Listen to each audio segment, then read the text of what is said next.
Oh dear.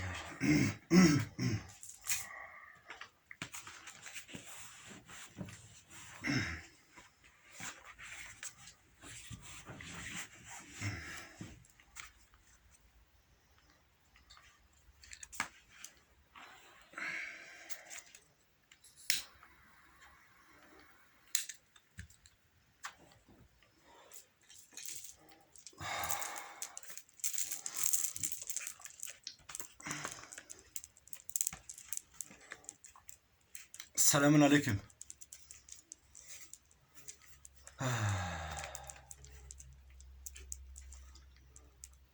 Taoism. We're gonna talk about Taoism. Taoist way of life.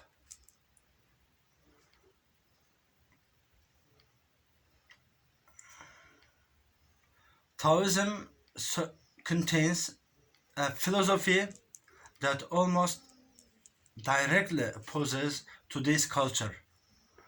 We are all about work hard, play hard, being proactive, unlocking your full potential, achieving social status,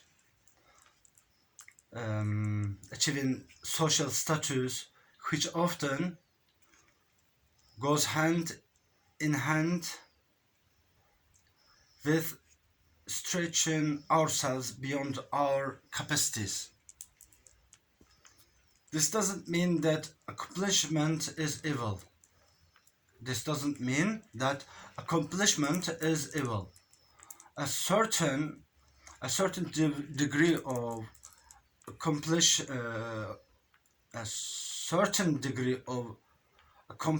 is necessary for survival and lies at the basis of civilization.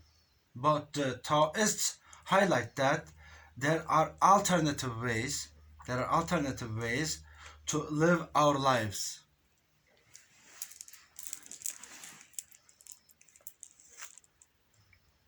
Ways that are less burdened but less glamorous too. This all comes down to living more in tune with the Tao, the all-encompassing and thriving force behind the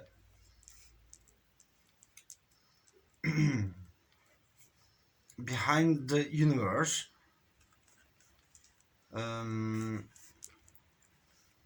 This all comes down to living more in tune.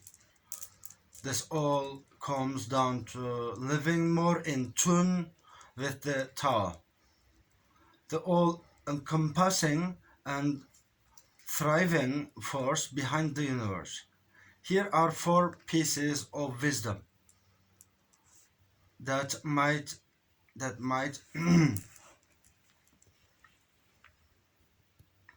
bring us closer to the Tao. 1. Don't stand on your tiptoes. In current culture, we are likely to overstretch. We are likely to overstretch ourselves in order to achieve our goals. Oftentimes, we rush, exaggerate our achievements, lie, boast about our abilities, and push too hard.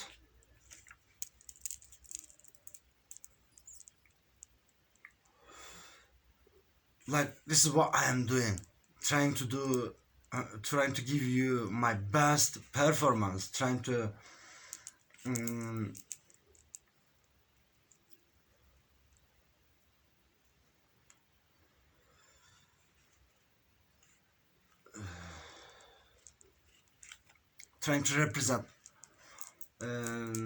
represent my best performance. Actually, this isn't what I have to do. This isn't what I want. And now that makes me think, hey, then flow, let it go, can, and stop being too hard on yourself.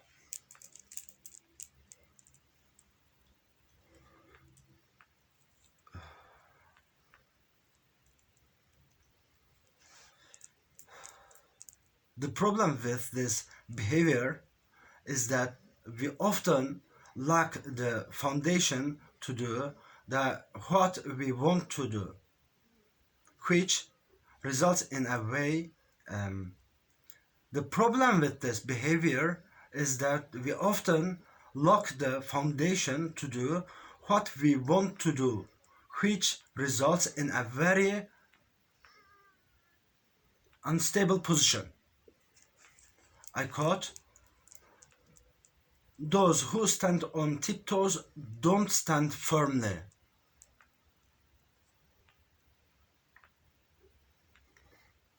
Those who rush ahead don't get very far. Those who try to outshine others dim their own light. Those who try to outshine others dim their own light. Those who call themselves righteous can't know how wrong they are. Those who boast of their accomplishments diminish the things they have done. So it's better that we don't rush into tasks, don't buy things that we can't afford.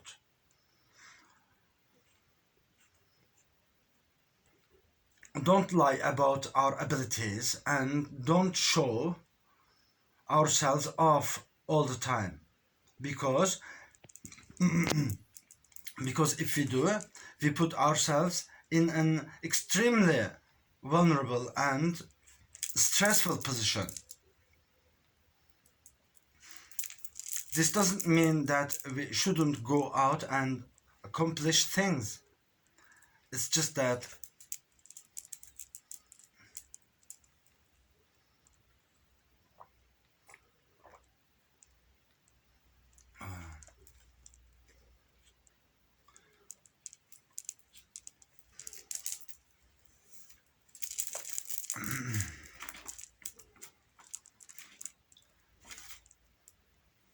this doesn't mean that we shouldn't go out and accomplish things. It's just that we do so in a manner that's sustainable and within our true capacities. 2.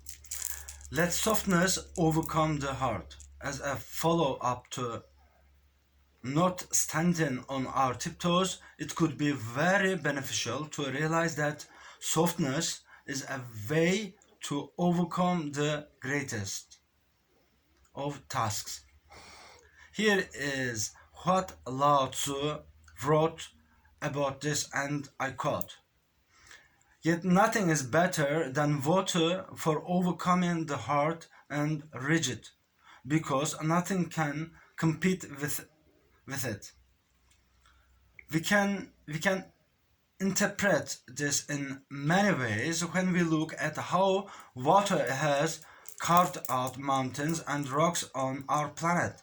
We could say that repeating the same acts of softness over and over again will eventually overcome the heart. If we put emphasis on small tasks and efforts, these eventually add up into one big undertaking.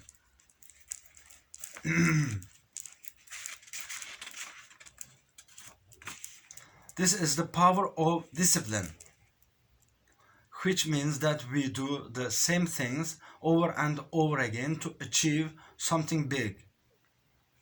A great factor in this process is the virtue of patience, which is also a form of softness, in which we simply accept the slowness of a natural process.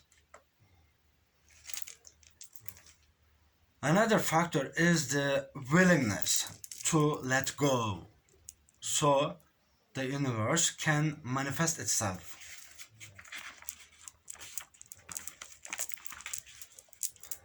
We can see this with planting a tree. For example, we can't will the tree into growth. We can only water it and let nature do the rest. Being soft also means being flexible. People that are too hard and brittle cannot adapt to new situations easily and are often subject to external circumstances. But when we are flexible like water, we can adapt to these circumstances easily. Yeah. When a rock breaks off from a mountain by an earthquake, the fall pulverizes it. Water, on the other hand, will just find another way to flow. 3. Appreciate, appreciate, appreciate uselessness. Appreciating uselessness. How? In the Zhuangzi, there is a story about a useless crooked tree. In the Zhuangzi, there's a story about a useless crooked tree. The lumberjack didn't want to cut that tree because that would have been a waste of his time and energy.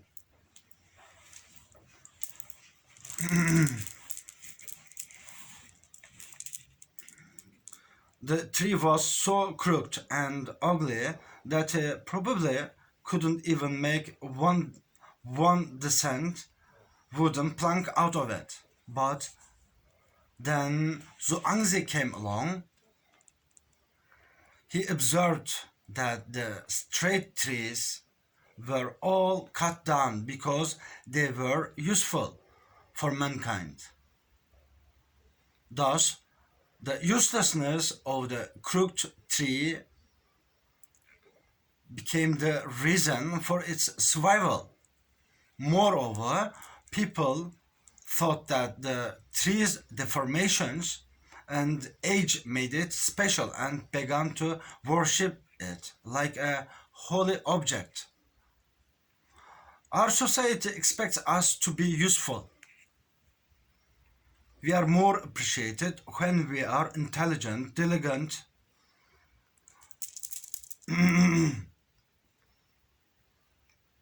our society expects us to be useful. Yeah. We are more appreciated when we are intelligent, diligent, good looking, etc. Being useless doesn't get us any respect and is even seen as a vice. Even the Stoic think that living virtuously includes being even the Stoic think that living virtuously includes being useful for the community.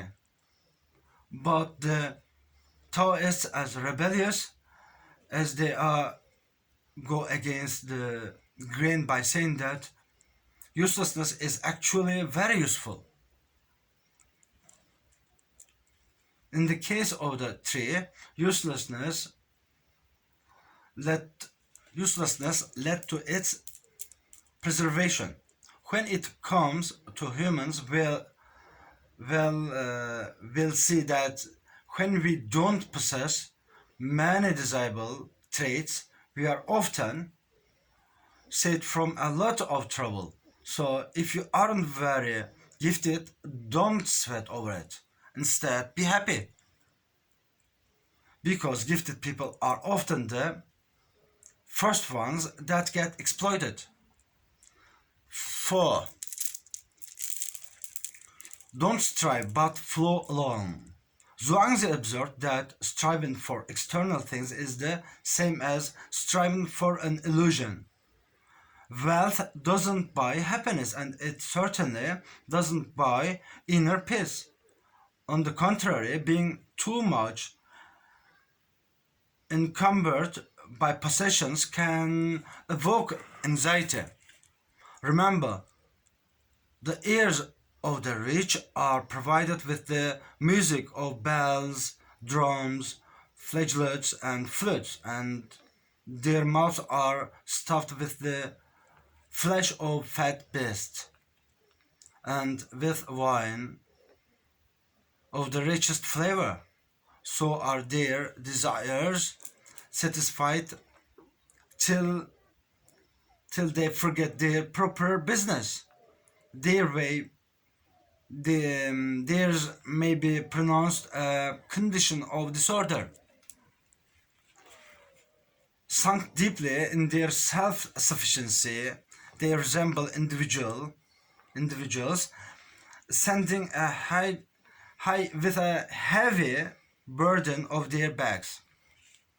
Their condition may be pronounced one of bitter suffering.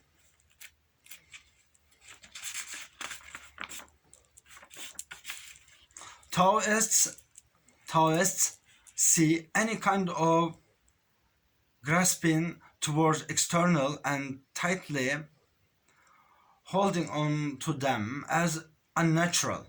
It's not aligned with the Tao, so to say. But current society seems to completely revolve around this, and perhaps this is one of the main reasons why so many people are on an anti-depression, anti anti antidepress why so many people are on antidepressants these days and flee in drugs and alcohol.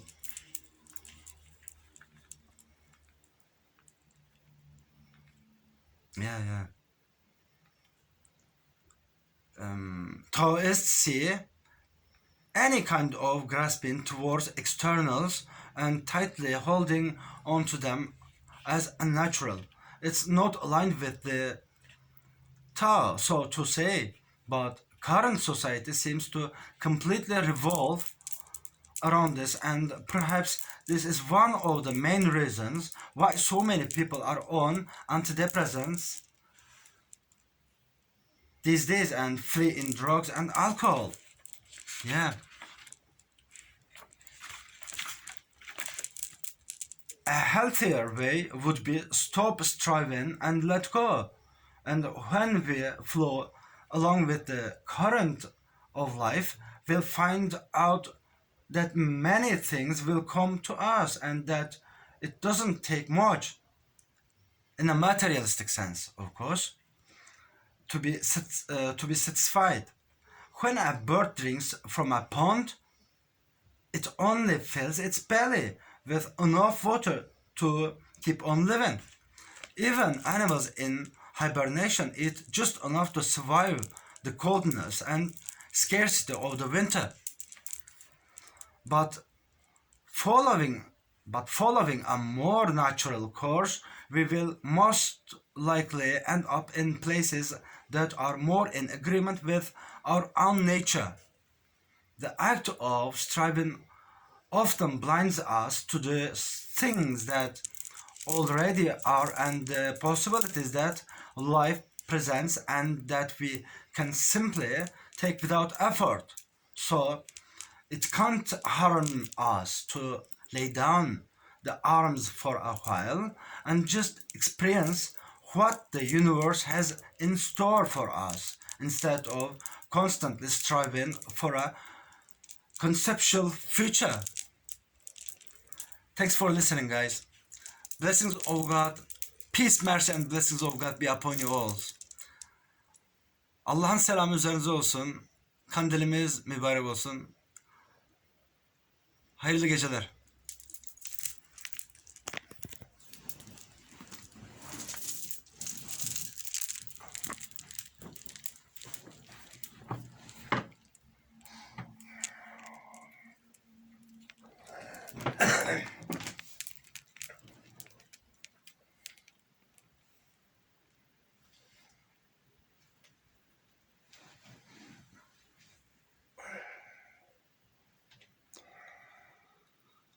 La ilahe illallah Muhammed Resulullah.